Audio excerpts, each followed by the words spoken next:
Commission, collection, கரப்ஷனில் மட்டுமே விடியா திமுக ஆட்சி நடத்தி கொண்டிருக்கிறது என தேமுதிக பொதுச் செயலாளர் பிரேமலதா விஜயகாந்த் விமர்சித்துள்ளார். ஸ்ரீபெரும்புதூர் நாடாளுமன்ற தொகுதிக்குட்பட்ட அம்பத்தூர் தொழிற்பேட்டையில் அதிமுக வேட்பாளர் பிரேம்குமாரை ஆதரித்து தேமுதிக பொதுச் செயலாளர் பிரேமலதா விஜயகாந்த் தேர்தல் பிரச்சாரம் மேற்கொண்டு வாக்குகள் சேகரித்தார்.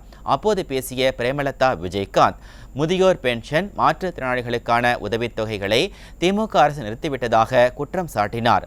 மேலும் பிறப்பு சான்றிதழ் முதல் கட்டிடம் உரிமை பெறுவது வரை லஞ்ச லாவணியம் தலைவிரித்து ஆடுவதாகவும், கமிஷன், கலெக்ஷன், கரப்ஷனில் மட்டுமே விடியா திமுக ஆட்சி நடத்தி கொண்டிருக்கிறது எனவும் அவர் விமர்சித்தார்.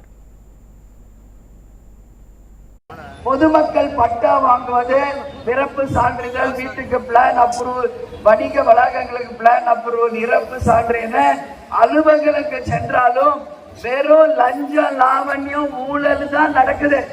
கமிஷன், கரப்ஷன்ல தான் இன்னைக்கு திமுகவே ஆட்சி நடத்திட்டு இருக்கு. மற்ற ஸ்ரீபெரும்புத்தூர் தொகுதியில தண்ணி பெரிய கஷ்டம்.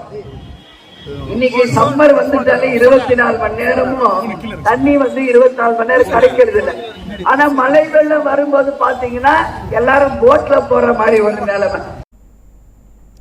திருவள்ளூர் தெற்கு மாவட்ட கழக செயலாளர் அலெக்சாண்டர் தலைமையில் நடைபெற்ற இந்த பிரச்சார கூட்டத்தில் ஸ்ரீபெரும்புதூர் நாடாளுமன்ற தொகுதி தேர்தல் பொறுப்பாளர்களான முன்னாள் அமைச்சர்கள் பெஞ்சமின், STK சின்னையா உள்ளிட்ட ஏராளமானோர் பங்கேற்றனர்.